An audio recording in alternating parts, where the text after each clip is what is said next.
This is the Invincible podcast on TV Podcast Industries, and we're talking about Invincible Season 4, Episode 3. I gotta get some air. What's the point of coming to a place like this when you can't drink? See, you're a destination guy. Always in a rush to get somewhere you're not. Me, I'm more about the journey, the vibe, the ambiance. If we don't stop to smell the roses every once in a while, well then, what's the point in anything? You can't smell neither. Ah, touché! If rocks could burn, you'd be on fire tonight, my friend. But my point still stands. What do you want, Machine Head? World peace, a pony, my name and lights, the list goes on. Lighten up, Titan. You should be tap dancing your way out of bed every morning.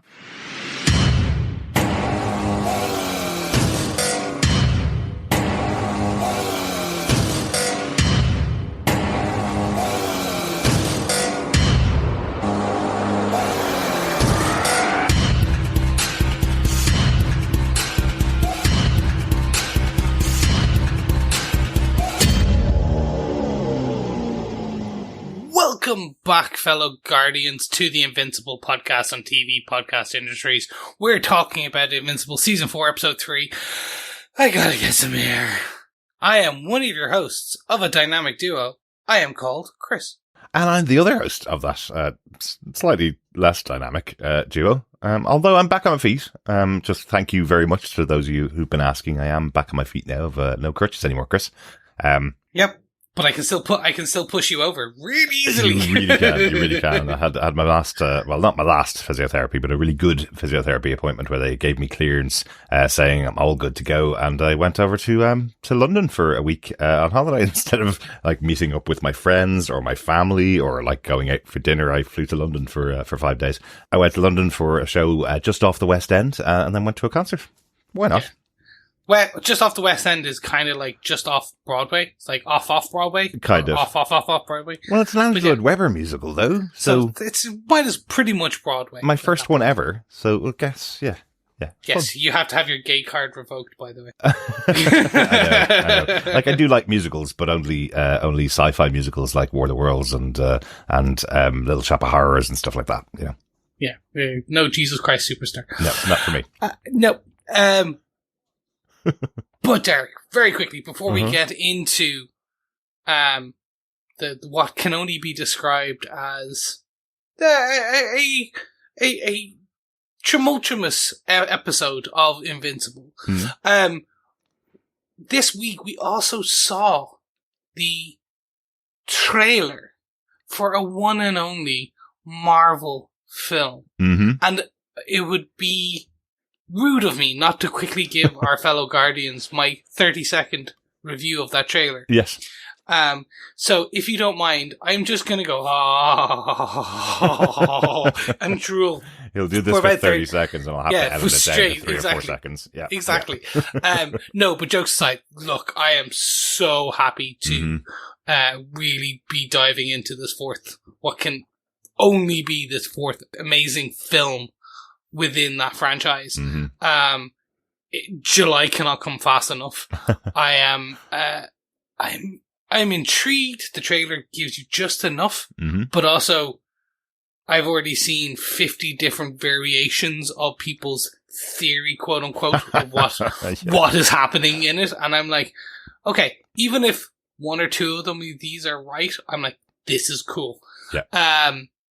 It feels like we're going back to the golden age of kind of Marvel films, and we never really left we it. Didn't. And I just mean the golden age in that we're going to get a really, like, for me, high octane happiness film in July, and then end on a high Avengers moment at the end of the year. Yeah. Sprinkling in a Daredevil and a Vision Quest in between. Absolutely. Like, it's just, we're eating good. We certainly are. And, you know, again, to reiterate, after Wonder Man, which was such a surprise and fantastic show that came from Destin Daniel Cretton, and he's following it up with the brand new Spider-Man movie. Trailer just dropped. The trailer looks fantastic. Looks like it's going to be a really good Spider-Man movie. Unfortunately, we're never going to get back to the days where everybody agrees we just can have a good time in the cinema. So you will get detractors from now all the way till the movie comes out and all the way afterwards telling you shouldn't even like it.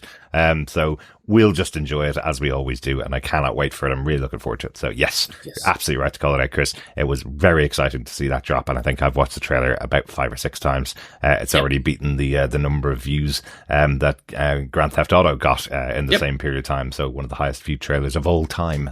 It is the highest viewed trailer of all time now. It has beat out the competition. And a lot of that was me. Yes. Well, there was way more me. We're not here to talk about Marvel. We're not here to talk about Spider-Man. We are here to talk... Exactly. We are here to talk about Invincible. If you are joining us for the first time, make sure you head on over to our website at tvpodcastindustries.com, where you can subscribe to any Invincible or Vulnerable podcast player and get all of our feeds and things like that. But you can also leave us a voicemail, or you can leave us feedback there, or send in your thoughts via email to feedback@tvpodcastindustries.com. But Derek, I do want to get into this episode. I do want to kind of discuss it. So before we do, could you tell me who gave us what, where, when, and how with the episode details, please? Well, the show, of course, is based on the comic series written by Robert Kirkman and illustrated by Cory Walker and Ryan Ottley. This episode was written by Rus Stracke. This is his second episode. He also wrote the excellent All I Can Say Is I'm Sorry. That's the episode that had Paraplex from last season. Really, really top episode. So Ross back on board for this time. The episode was directed by Stephanie Gonzaga. This is her first episode directed by her for Invincible. Worked on lots of animated shows. Most recently worked on Gremlins, Secret of the Mogwai, which is being credited with the return of the Gremlins movie. The reception of that animated show has been is the reason why we're getting a third live action movie of the Gremlins. So kind of cool. Very cool. Yeah. I love Gremlins, especially the second. But I know people do not agree with me on that. I love the second one. It's so anarchic. But I love the first one. It's great. Completely different movies, but I love both. Great fun. Chris, do you want to tell us what they gave us with the synopsis for Invincible 403? I gotta get some air. Sure.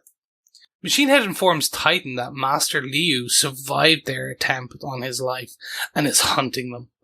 He first sends Magnattack to assassinate Titan, but he's able to get the better of his attacker and kills him. Concerned about Mr. Liu's attack, Titan tries to get Invincible to help him, but receives Oliver instead. Oliver is overpowered by Mr. Liu in his true dragon form. Back at a Guardian's base, a Sequid appears inside Rex, which Monster Girl destroys, but it raises further questions over whether Mark's choice to murder Rus Livingston was the correct decision. But as the Flaxans return and attack Earth, prompting Mark to join the Guardians to finally push back the forces his father had defeated before.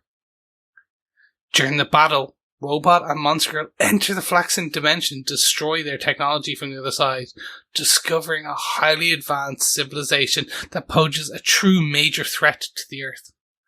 But as the rest of the team try to travel through the portal, a fleeing Flaxan destroys it, trapping Robot and Monster Girl in the other dimension.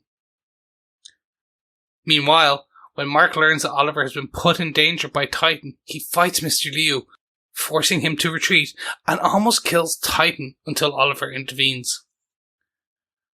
With Liu still free, Titan is forced to join Machine Head's order for his own protection, but as he joins the order, he learns Mr. Liu has also returned, and both of them will now report to Machine Head. Meanwhile, with her powers going out of control, a concerned Eve finds out that she is pregnant. So this episode, it kicks off with Machine Head, but this is Machine Head's episode. We haven't seen him for a good while. I love Machine Head. I love his voice. I love the treatment. I love his jokes. So I'm really glad to have him back. It is a fun one. It really is just good to see. They've threaded through the Titan and the Machine Head storyline so well. And they've expanded it on from the comics slightly, but not majorly, but enough that you're like, oh, they've given, I suppose, even just giving Titan a voice and leaning more into his family and that kind of backstory. You're like, oh, yeah, I understand where he's coming from. Yeah. But even taking that step back and seeing Machine Head in the bar, for example, you're right. The delivery of the voice and the delivery of that, this is like him swirling the drink with an ice cube and Titan going, you can't even smell or drink. Why are we here? And it was just the delivery of the ambiance. Yeah. It's all about the ambiance. And you're like, oh yeah, that is a crime boss piece of kind of thing. It is pure, yeah, I get it. Yeah, absolutely. And that kind of brings us into our point number one. Our point number one is Titan versus Mister Liu as set up, really, by Machine Head. We have the conversation at the bar, that the clip you heard earlier on, the one Chris was talking about there. But it's really Machine Head moving everything back into place. He was formerly a leader of the Order and wants everybody to fall underneath him. And the initial part of his instruction to Titan is, I got my own protection, and it turns out, even though we all worked together to take out Mister Liu, he's coming back, and he's going to be gunning for you. I'm okay because I'm part of the Order. If you were part of the Order, then you'd be okay too, right? So I love that kind of setup, and Titan kind of dismisses it until we see the assassin Magnattack arrive. Really cool little character. It's just it's such a weird one, because his power is essentially the same as Magneto's. Kind of, yeah. I guess so. Like, his power is he can control like pieces of metal, but he just wears them as armor and then fires them off at like sharp angles. And I'm like, oh yeah, like it is kind of cool. I never put that character like into that, oh, that's a cool bucket in the comic books. But when you see it, like, again, it's one of those, when you see some of these things in live action, or animated action, I should say. Yes. It's very cool. It was very cool, because you just see him, basically Magnattack takes out, six security guards, and all through, like, beheadings or taking their, just all in very gruesome kind of decapitations. Yeah. And I think even just that image of all the metal pieces going into Titan as well, it's almost like Titan turns into Magnattack by the end of the fight. He's covered in sliced metal all over him, until Titan takes him out completely, And Titan has literally, speaking of them all in him, he had one in the center of his forehead and like pointing up, and I was like, oh, that, like, how thick is Titan's rock? Well, yeah. I was like, oh, is there going to be is that penetrating too is far? It covering his body, or is his entire body stone? Just wondering, is it like the thing, or is it a covering that covers over the top of him? Yeah, it very much feels to me that it's very. He is essentially Colossus from the MCU comics, but he just puts rock on top. Right. His skin is covered in a rock versus Colossus, whose skin covers in metal. Yeah. But yeah, there's only so much depth to the rock, I think, because you see it break off. So I was just like, wait. Yeah, that's true. You see his face underneath the broken off rock. Yeah. But that is the setup of these battles throughout the episode. Really, we see Titan trying to beat back Magnattack. He takes him out, and then realizes Mister Liu and the dragon are coming for him pretty soon. So he tries the trick he tried last time, which is trying to get Invincible to take him down. But Invincible's very busy with everything else going on in the episode. So Oliver's sent to help him out, right? And Oliver has no idea who Titan is or any of the backstory, so you're just kind of like, oh yeah, this makes sense. Poor Ollie. I do love seeing when Titan's daughter runs in, and you see Oliver just being who he is, because he then just goes, right, well, how are we doing this? Is this strong enough? And just picks up the desk and holds it on one finger, and it is... Yeah, that's a thing a young teenage boy would do. Of course. It's like, oh yeah, I'm flying. And it's interesting to see they've really expanded on showing how, say, Mark and Oliver fly differently and do that. Because Ollie is very more acrobatic. He reminds me more of that Nightwing, versus Batman, if you think. Okay. In that he does a lot of cartwheels in the air and twists, where we see a somewhat version of that in Mark, but nothing to the same degree. Mark is a bit more brutal and kind of direct. But you see that how Oliver flies, he is more lithe, more kind of acrobatic. Right. Gotcha. And you see that as he flies around the room looking, in Titan's house going, well, we should be charging you more, because he does all these kind of weird loops. And I only noticed it then. Right. And it became more prevalent throughout the episode as Oliver is hiding from, spoiler alert, Mister Liu in his dragon form. Absolutely. Is that a spoiler? How's that a spoiler? Everybody's watched the episode. Yeah, I hope so. But it's pretty brutal watching Oliver get beaten down. Again, we saw him at the end of the last season, getting beaten down by Conquest, when he tried to help out, Mark in that massive fight. And here he is again, completely out of his depth. He is very powerful, and he is probably getting up there. He's only been a hero now for, we can't really tell with how he ages. So he's only been a hero for a year or so, I guess. But he is more powerful than he was, and more disciplined than he was, at least last season. But Mr. Liu kind of takes him out pretty easily as the dragon, right? Yeah. Yeah. Can I ask you a question? Mm-hmm. Did you notice anything? Because we didn't get these screeners, so we watched this on Prime at the same time. Yeah. Did you notice a weird kind of animation difference between Mr. Liu now and Mr. Liu previously in terms of the dragon and stuff? Interesting. I know Patrick Lemke had sent a piece of feedback into us on episode 1, which you weren't here for, Chris, so just to mention it, saying that the team behind Creature Commandos were apparently tapped for some of the animation for this season, that there's been extra budget put behind this season's animation. So I was actually going to ask you the same question. Have you seen an upgrade in the animation? Have you noticed the upgrade? I'm not seeing the name of the team. I didn't see any mention that there's specifically the team from there moved over to join the team at Skybound Animation. It's just listed as Skybound Animation everywhere I've looked, so I can't see that. But I do feel the better animation this season, certainly. Yeah. And no offense to anyone who worked on the previous seasons with Mr. Liu and the dragon form. I think just you can feel there's a bit more money here as you see this dragon fight and the dragon chase, if you will, against Oliver, because they are destroying the buildings. They are like the dragon is perched in a way that we never saw before. And you can, it was very interesting. And it reminded me of some of that kind of animation and the money they put into, say, Critical Role and Vox Machina and the Mighty Nine, where you can see the animation is very high quality and takes in that depth and kind of show.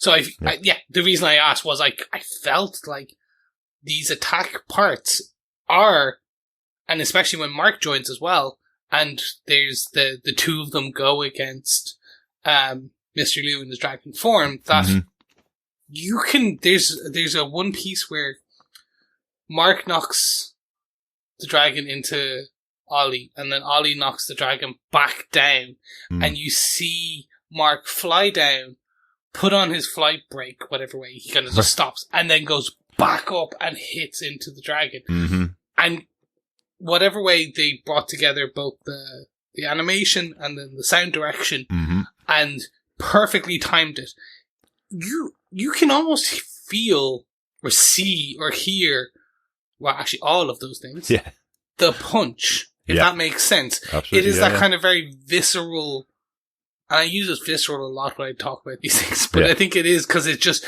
you can hear almost the bone crunch. And it is that crunchy, it's that crunchy kind of effect. Okay, hats off to you guys. You really kind of upped your game, because we've seen a dragon fight before. Let's be honest, we saw it already. So how do you up it when you put two people fighting the dragon and you give it way more destructive, but you also bring in these kind of more visceral kind of sensory pieces to make people kind of go, oh, this is cool. And it's an interesting thing. Absolutely. And part of it's going to be that they're getting better at their job. One of the things that's most difficult about a show like this, it is hand-drawn animation. There's hundreds of characters at this stage. And one of the most difficult things is keeping the consistency there. There's 100 members of the team. I mentioned this before, but there's 100 members of the team in the US and 100 members in Korea. It's a massive animation team now working on this show. But the big thing is season 3, season 4 were commissioned together. And as they were completing season 4, season 5 was commissioned. So this work is ongoing constantly with a team that's been working on it for a number of years now. So, you know, the joke really is, look at the first episode of The Simpsons, look at The Simpsons after 30 years, you know, when you see the difference in animation that's there. While the characters are the same, they still look like they're drawn by Matt Groening. The team that's behind them is so good at doing it now that it's so much better and so much different. The same kind of thing is happening with Invincible. They are putting more money behind it, but they have a lot of talent behind the scenes. And I think they probably are drawing on people that have worked on other shows like Mighty Nine. We had a director from Mighty Nine, did the first episode of this season. So potentially they brought on board their knowledge of doing dragon battles from the D&D show that was Mighty Nine. So, absolutely. I can see the upgrade. And I think it's always great. We talked about it last season, the upgrade, and we talked about it in season 2, the upgrade from season 1. But they used to just have one moment a season or one moment every few episodes that stood out. Now it seems to be 3 massive moments in an episode where people are beating the hell out of each other, and it looks incredible. So yeah, totally agree. Speaking of beating the hell out of someone, Mark nearly kills Titan. Mm-hmm. This is the thread that we kind of saw really coming to a head in the previous season, and is kind of opens with this season, and kind of now we've seen it now come into this episode with Mark, which is his is he right to kill? Is he right to give in to that the anger and the Viltrumite side of him? Is it okay to tap into that strength, i.e., like the anger that is the Viltrumite side? And he does nearly kill Titan, except that Oliver steps in and kind of reminds him, no, that's not what we do. Which is interesting, isn't it? Because that was the opposite argument last season. Yeah. You know, like this is a thing now for Mark. So Mark knew it was wrong to kill people. He knows it's wrong to kill people, but it's becoming the easy way out for him. You know, the decision that the path that it went down to Mark to make that decision to kill Angstrom Levy was massive, absolutely huge. And then Conquest. And he thought he'd kill Conquest. And now it's kind of, as we mentioned in episode 1, it's kind of a decision he's making every day now. It's like, well, if I kill this villain who's robbing a bank, then he won't rob a bank tomorrow. You know, it's getting to that arbitrary decision that he's going, well, you know, if this person is alive tomorrow, they might do the same thing again. He specifically made and dedicated decision at the end of season 3 that anybody who threatens his family will, or puts his family in danger, he will kill them. He will take them out completely. And that is specifically what's happening here. Titan put Oliver in trouble. It was very difficult for Mark to fight against Mister Liu in his dragon form before, and now Oliver's facing down the dragon. Titan's not taking care of his business, and Oliver's the one that's been put in the crosshairs. So technically, Mark is just acting out the promise that he made to himself that anybody who puts his family in danger will be taken out by him. So yeah, I get it. But it's weird to see your central heroic character who said all along, don't kill anybody. It's weird to see him make this decision over and over every episode. Who's he going to kill this time, you know? Yeah, exactly. And I think I'm going to use this as a segue into our point 2, because we do see people start to question, was Mark right to kill Rus Livingston in the previous episode? And much like everyone has a butt, everyone has an opinion. And they are quite different. And we see this philosophical question start to be answered and talked about by everyone. In particular, even Robot, who is like, he is questioning, he's the man who was thinking that Invincible went too far in some of the discussions.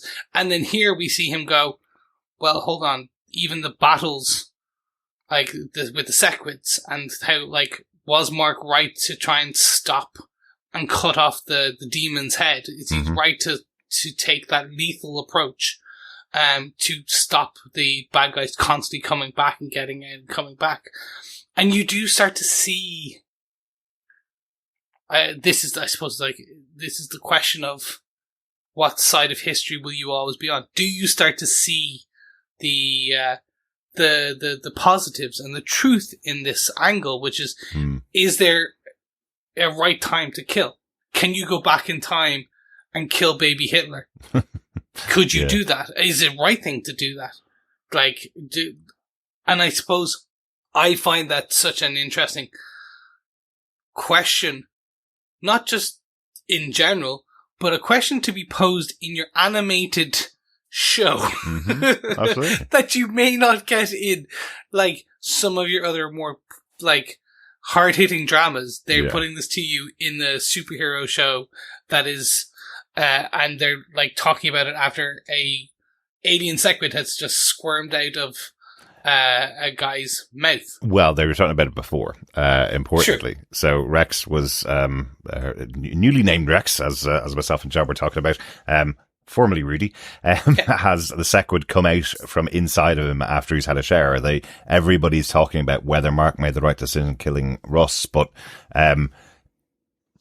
this is the twist, right? It's, do you kill Hitler? Well, if you kill Hitler, actually there was quite a lot of people in Hitler's team that followed his teachings and did all the horrible things that the Nazis did. If you kill Hitler, the Nazis probably still would have happened, unfortunately. And what this is showing you was Mark right to kill Rus Livingston? It stopped the situation from happening. If he'd waited a couple more seconds, Bulletproof would have been there. They could have removed the Sequid from Rus Livingston, and Rus Livingston would still be alive. And that could have also stopped all of the Sequids. And we find out here that all the Sequids aren't gone. So was Mark right? Maybe for that particular second that he made the decision. He made a decision. You can't thinking in retrospect about it. Maybe it wasn't the only decision that could have been made.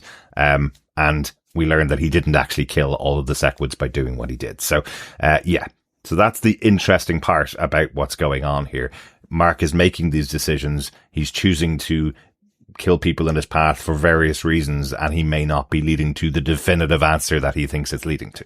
Okay, and here, let's pose this for our fellow Guardians. Derek, I will give my answer. Okay, yep. What is your viewpoint? Was Mark right to kill Rus Livingston? No.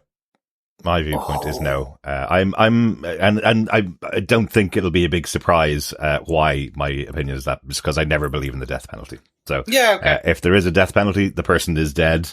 That's not punishment. Punishment is living with your crimes. So killing somebody means they don't have to live with it, right? Easy. But finding a way out of the situation. I know there are probably way more experienced people than me that could come up with reasons why you would kill somebody else. But mine is punishment is you must live with the circumstances or live with what you've done. In this case, especially because Bulletproof was almost there, Mark making this decision to do what he did, and then we find out now that he didn't kill all the Sequids. To me, that means it was the wrong decision, and he made it. It's a choice he makes. He's a leader of a. You gotta live with it. He's gotta live with it, but it was the wrong decision. Yeah. How about yourself? I'm the proponent of, I love the trolley problem, which is a version of, which is like, do you sacrifice one to save three, for example? Yeah. For me, I think he was, because you don't know whether it was that 1 second difference is the difference between the Sequids getting out, and like, we don't know if Bulletproof was 1.5 seconds away. The thing still goes down, and the Sequids get out and get further away, and they just need one additional host. So I'm in that very interesting where, like, I do think he was right in that moment, if that makes sense, based on available information. So I am. It was. I found that because I talked to someone about. I love the trolley problem because it's always fun when you add in those additional. Oh, I love them. Yeah, I love the ones where they go, but if you could save that group over there or one person that you love, which choice would you make? Would you make your choice differently? Or what if that one person over there was Hitler? Would you let the trolley hit them instead of hitting the person over there? It's all variables. It's all absolutely. But there you go. That's the end of our second point. But that brings us to our third point. Yes, it does. The Flaxans are back again. I know you've read the comics, Chris. So a lot of the stuff doesn't come as a surprise. I wonder if placement have they moved things around at all? Yes, or is there's some things moved forward, some things moved back, and some things just kind of kind of jumbled. So at least when stuff like this happens, you go, oh, wow, okay, so this is happening now, or is it a bit of a surprise? Yes. The reason why I'm saying it is just because I mentioned back in episode 1 a character like Eterna coming in, played by Denai Guerrero from The Walking Dead. You know, she comes in for a couple of scenes. She says something like, you know, the beacon of your planet is reaching out to the galaxy, and I came here to take all of your power to save my planet.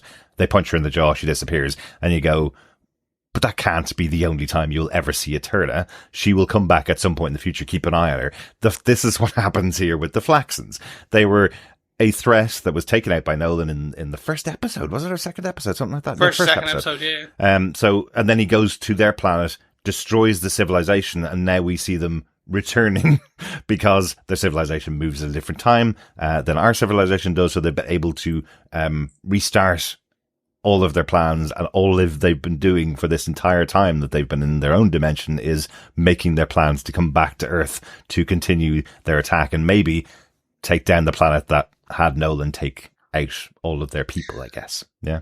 And like it's generations, centuries that pass. So I find it's such an interesting, it's a fun one because like you've seen the evolution of these guys are trying to attack, where they originally walk through and then they start to fall over. Then they walk through and they last a bit longer. Then they walk through and they have protection on the wrists. And then Nolan destroys everything. Yes. I also love the whole idea where everyone thinks Nolan dissuaded them. Yes, absolutely. From getting back.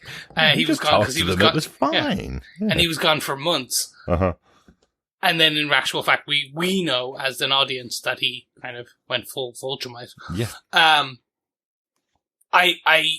I like seeing this. I do also like seeing that they've learned and they understand what a Viltrumite can be. So they have 2 flying weird circular robots that can literally take on Mark. Yes. And you do see the Guardians are struggling here. Mm-hmm.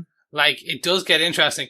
And it's a fun little kind of problem posed to robot Rex, i.e., like, hey, how are they doing this? And him and Monster Girl going through, saving only a few of the humans, not all of them, by the way. Keep that in your, like, notice that they say there's multiple human vehicles filled with humans going through. Yeah. And it's only just one of them kind of free. So you see Monster Girl and Rex be stuck on the other side. Like, oh my god, yeah. Like, with what is they see to be, and Rex or robot saying to everyone, they have a true Armada level of, like, it looks like Dune, if you will. It is that level of Imperial Harkonnen kind of siege elements coming on the other side. So, them getting stuck there is so cool. It is. And there is something very specific about those 2 characters getting stuck there that I'm wondering what's going to happen with them. You know, Rudy was only born back in season 1, right? He was the form that was created. He's a young kid inside the body of Robot, and Monster Girl was de-aging and going backwards in age, and was about they're both about the same age. They're on their early teens or younger, effectively, and now they're both in another dimension that ages at a different rate than ours does. So you're wondering whether they will come back from there and they will be older, or whether they come back from there and they're still the same age and everybody else is much older. Again, will they stay at a younger age? And I don't know. I don't know what's going to happen, but the fact that it's the 2 of them and not anybody else from the Guardians is a very specific choice, right? Yes. Yeah. In the immortal words of Doctor Who, it's all timey-wimey, wibbly-wobbly. It is, absolutely. But I do love the Flaxan that gets through the portal as the rest of the Guardians are about to cross the threshold, and he cuts off the portal, trapping the Flaxans on one side, them on the other, and the portal shuts down as he gets cut in half for his sacrifice, effectively. Just think it's great. Yeah, really cool. I know this show is bloody, right? Like, I've seen it for like 4 seasons. Seeing someone cut with a portal in half, for whatever reason, made me go, okay. Well, like, we literally saw Decapitation 2 episodes ago, and I'm like, that's the one that I went, oof, oh, that looked painful. It's just weird. Every now and again, this show just makes me go, okay. Wow. They've gone that far, yeah. They've gone that far. But again, they went further in another one. It's just whatever way it's shown. And I think there was a squelching noise. That's probably what got it. But anyway. That's probably it. I enjoy... Again, yes, I've read the comic books back to back and multiple times, so nothing really shocks me unless it's net new, and the Flaxans is not. Yeah. But, again, seeing how they get to point A and B and C, the journey is interesting, and I really enjoyed this battle. Seeing, jumping back and forth between the Flaxans and Oliver and Mark and Robot and Monster Girl being on the other just how they cut and how they decided to storyboard this battle. I found that particularly interesting. Absolutely, yeah, it was really good, and I know a little bit of a trope there, but I kind of like the idea that when Rex and Monster Girl go through, Britt wants to follow them through. He thinks they've made the right decision, even though they're going against orders. The flip of what happened back in the Sequid battle, where Robot went underground and Britt was telling him, "You can't go against my orders," effectively. So I think that's quite interesting. That you did have that. Britt's really come to the forefront. I know he's the leader of the team, but he's really come to the forefront of the last couple of episodes. And I didn't know who he was towards the end of last season at all. I had no idea who the character was. But did you enjoy the Captain America homage? Well, the whole scene actually had a touch of the Avengers, the battle in New York, when we have Monster Girl coming down the side of the building, just like Hulk did in that battle. Yeah. So there's lots of. But there was actually one in particular, which was Winter Soldier, where you see. Do you remember where you had Captain America fall out of the plane and to get onto the boat? Yeah. Britt does the exact same, looking at the rest of them talking and then just falling backwards. Very good, yeah. And I was like, oh yeah, because he is your Captain America. But he's Brit. But he's your Captain America. Even though he's voiced by Michael Ironside, who's not British. Yeah, at all. He does sound really different, though. That's why it takes me a while to catch Jonathan Banks' voice. Obviously, for many, many years, we've seen him. You've known him for this many years. Never introduced me. Things like Community, he was on, and one of my favorite shows, Wise Guy, he was on, and loads of other stuff as well, of course. So known his voice very well for many years, and he just sounds very different in this show. So I'm always surprised, and it's again him being called Brit and not being voiced by a British actor is a bit of a surprise too. I personally, in my head, he was always Michael Caine. Right. It's just a gruff Michael Caine. That's how I heard him before he was voiced. I guess in the show, it's just short for Britney. Yeah. Rather than British. But the cutting off of the portal, which leads to the death of all the Flaxans that are left on this dimension on the other side of the portal, all dying of old age. I love that visual of them all just growing old and dying. It's really cool as crumbling to dust. Yeah, it's very cool. I loved it. Yeah, but that brings us to the end then of the kind of episode, and kind of does set us up for episode 4 in a week's time. But Derek, should we get into the post-credit before we get into any notes? Yeah, for this episode? Absolutely. Surprising post-credit over the last couple of episodes. I don't know whether we've mentioned it really as much as we should have, but Eve's been losing her powers every time that she tries to use her powers.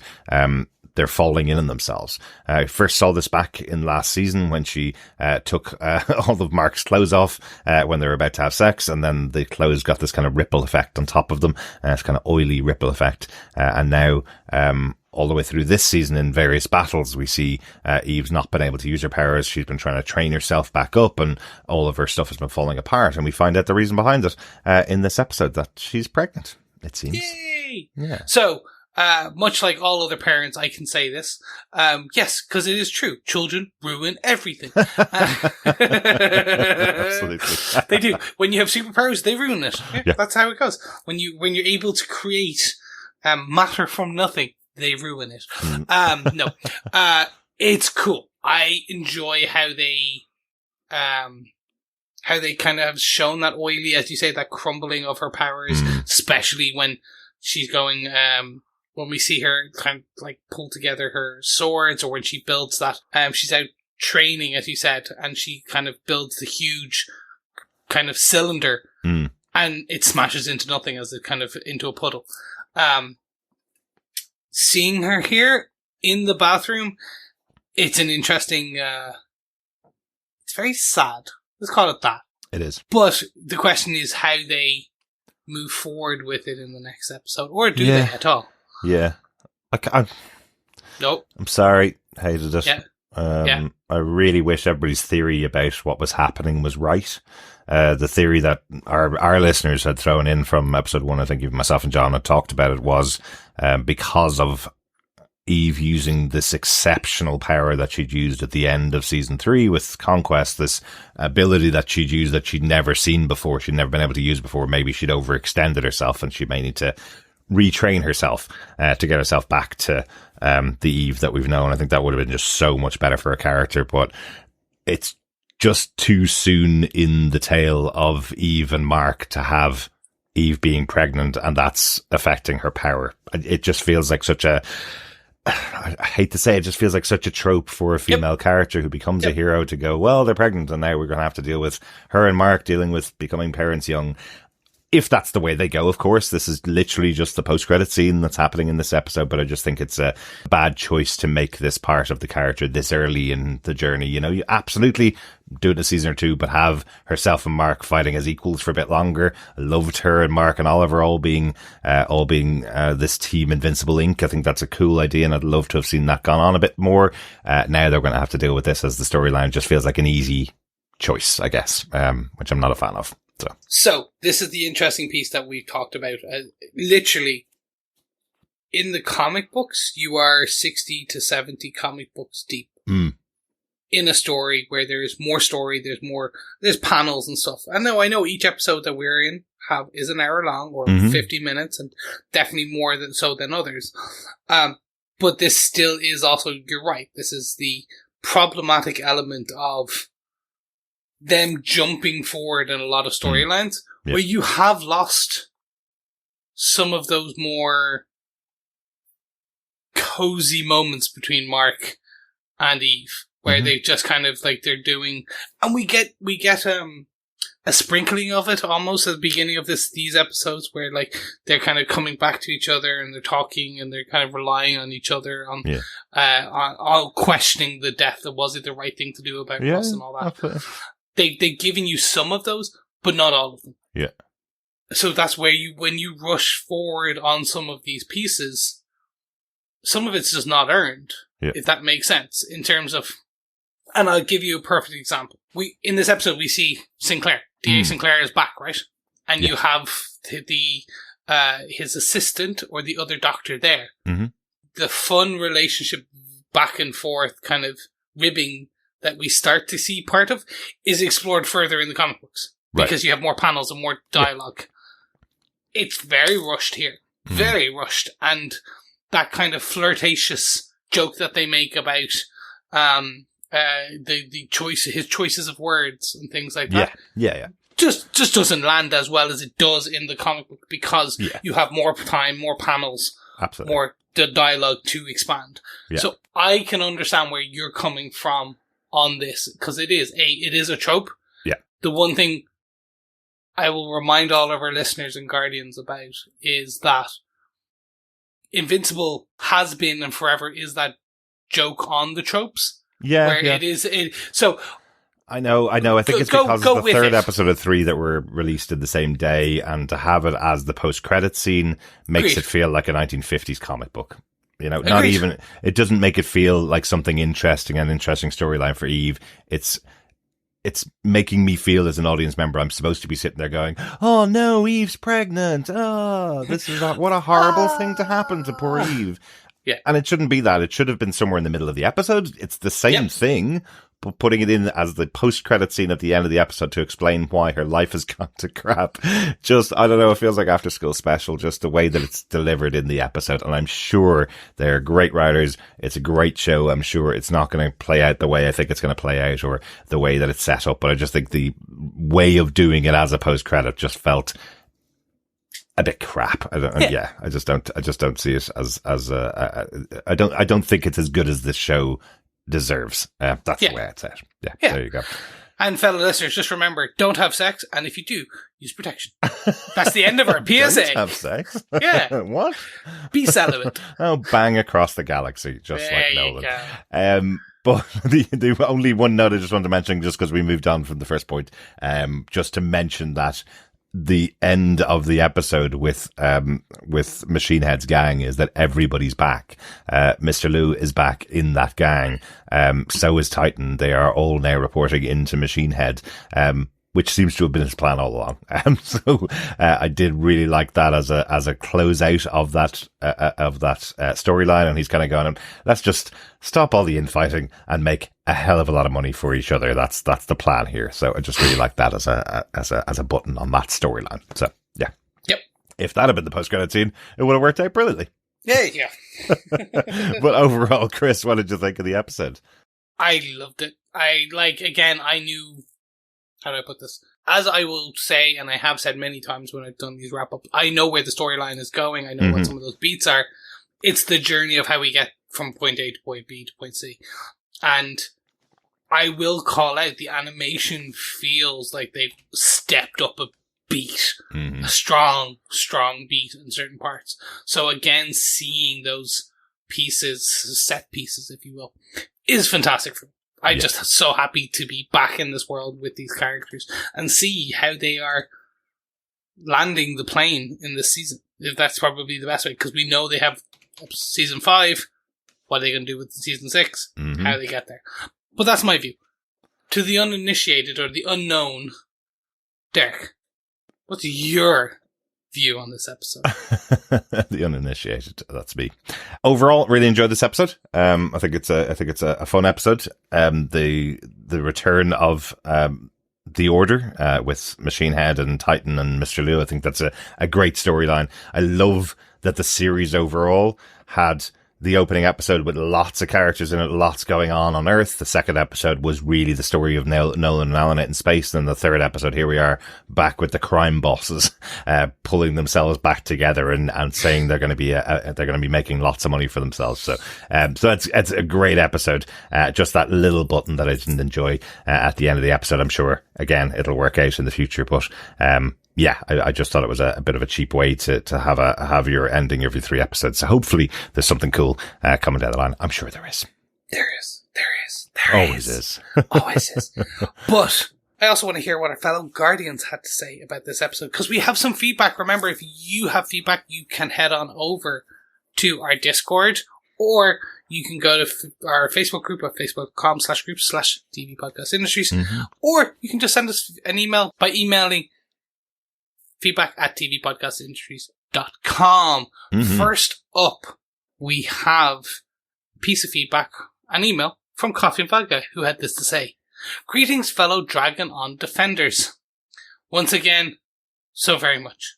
The real reason for Adam Eve's power disruption can see their child becoming a serious MacGuffin in the future, if it survives. But that's never a guarantee in the Kirkman verse. No, it's Cannot not. wait to see how they resolve the monster girl and robot situation, but once again, the whole lack of guarantee thing. The aliens homage shower scene was highly affecting, and even supplying food for thought concerning Mark's Sequid solution. Finally, who is your favourite character of the series? And why is it Machine Head? For me, it's his no F's given, while giving every F in the book. His machinations, the battle it caused, and the resultant Legion of Doom all make him, if not the most deadly villain on the block, the most interesting one. Loving the season so far. Back to weekly waiting.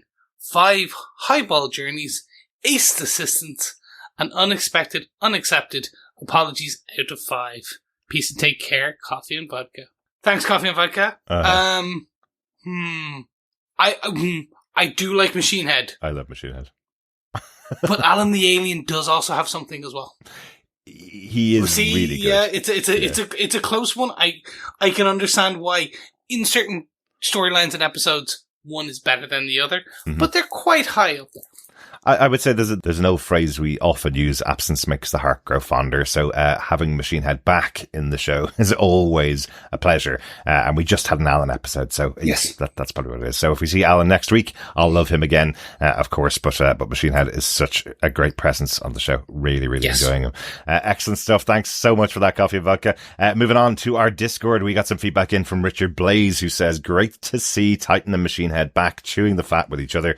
The Wish Shredder showing up too was nice to show what danger Titan is still in. Also nice to see Dragon Guy battling in a disused place as well. I keep thinking the cleanup costs to the cities must be astronomical. Not to mention the cost to keep sweeping up the aging aliens after each invasion. So far, this is turning into a great season. Serious actions having big impacts across many of the characters.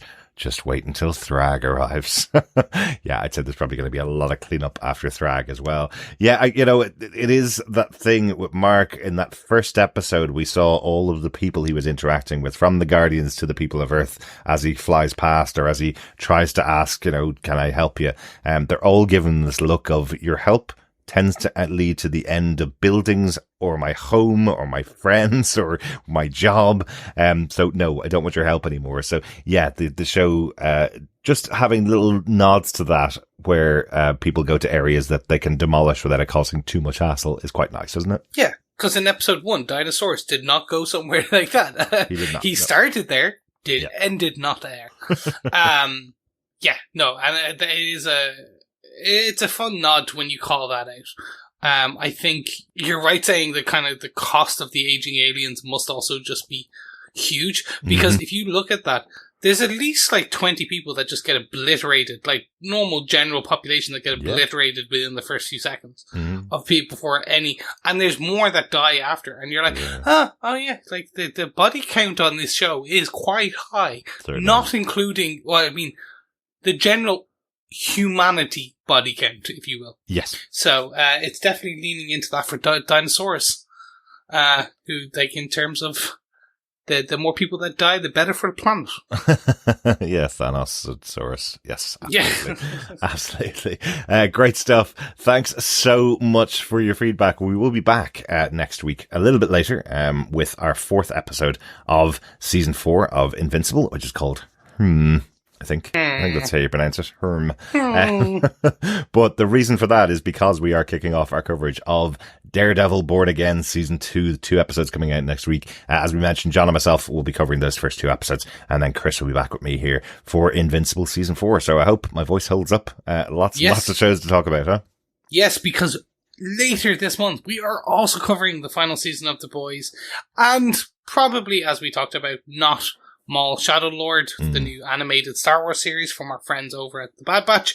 But we'll probably hopefully get to that later in the year as a nice kind of retrospective.